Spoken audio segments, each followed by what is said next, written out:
మన దేశంలో కాదు, విదేశాల్లో ఈ డబ్బులు వచ్చి వారు అక్కడ వచ్చి అక్రమంగా అక్కడ పంపిస్తూ అక్కడ లావాదేవీలు చేస్తారనేది సందర్భం. అలాంటప్పుడు సిబిసిఐడి ఏ రకంగా న్యాయం చేస్తుందండి? ఎందుకు ప్రభుత్వం సిబిఐకి రాయట్లేదు? కారణం ఏంటి? మేము పోలీస్ శాఖ మీద వచ్చి వీళ్ళకేమీ చావలేదని లేకపోతే వీళ్ళు పనికిరాని అనట్లేదు. ఇలాంటి కేసుల్లో అందులో ప్రభుత్వం సంబంధించిన మనుషులు ఇన్వాల్వ్ అయ్యారని అపవాదు వచ్చినప్పుడు అపవాదం తుడుచుకోవాలనుకుంటే ధైర్యంగా సిబిఐ ఎంక్వైరీ చేయాలి. వేయనప్పుడు మాత్రం ఇందులో సిబిఐ ఎంక్వైరీ చేయకపోతే ఏదైతే ఆరోపణలు ఉన్నాయో, ఏదైతే ప్రతిపక్షాలు గాని ప్రజలు గాని ఆ సంస్థలు గాని ఏదైతే ఊహిస్తున్నారో ఆశ అనుకుంటున్నారో అది వాస్తవంగా నిజం అందులో తేడా లేదు.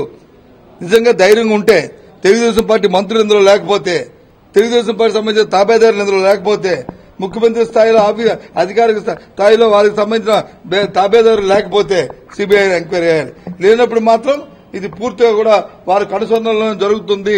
ప్రతి జరిగిన అరాచకానికి వాళ్లే దీంట్లో భాగస్వాములు అనే విషయాన్ని మేము పూర్తిగా కూడా ఏకీపిస్తున్నాం. మేము డిమాండ్ చేస్తున్నాం సిబిఐ ఎంక్వైరీకి. వైజాగ్ మంత్రికి ఒక హస్తం అంటే దాన్ని విడిపించమని అమ్మా, శంషాబాద్ ఎయిర్పోర్ట్ లో వచ్చి ఫారెన్ లెక్క దొరికినా, విజయవాడలో వచ్చి ఒక సంఘటన జరిగిన అవాల సంఘటన జరిగినా లేదు విశాఖపట్నంలో జరిగినా లేదు ఏలూరులో జరిగిన అన్నిట్లో కూడా తెలుగుదేశం పార్టీ మంత్రులు అందరూ ఇన్వాల్వ్ అయి ఉన్నారు.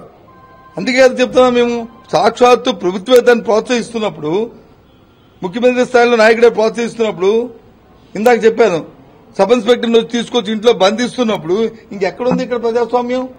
చట్టాన్ని చేస్తుంది. కాబట్టి అక్కడ హవాలా కేసు కానీ లేదు మద్యం కేసు కానీ లేదు ఇక్కడ జరిగిన విశాఖపట్నం జరిగిన కేసు అన్నింటిలో కూడా తెలుగుదేశం పార్టీ మంత్రులు చేస్తే చాలా దురదృష్టకరం, ఇది అనైతికం. ఇలాంటి చర్యలు జరగడం చాలా బాధగా ఉంది.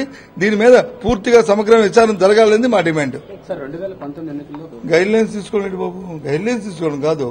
ఆయన ప్రశాంత్ భూషణ్ కిషోర్ గారు వచ్చి వారు మాతో కలిసి పనిచేస్తున్నారు. దానికి వచ్చి మా పార్టీ ఇంకా ఆలోచన చేస్తుంది, దాని మీద నిర్ణయం తీసుకుంటుంది.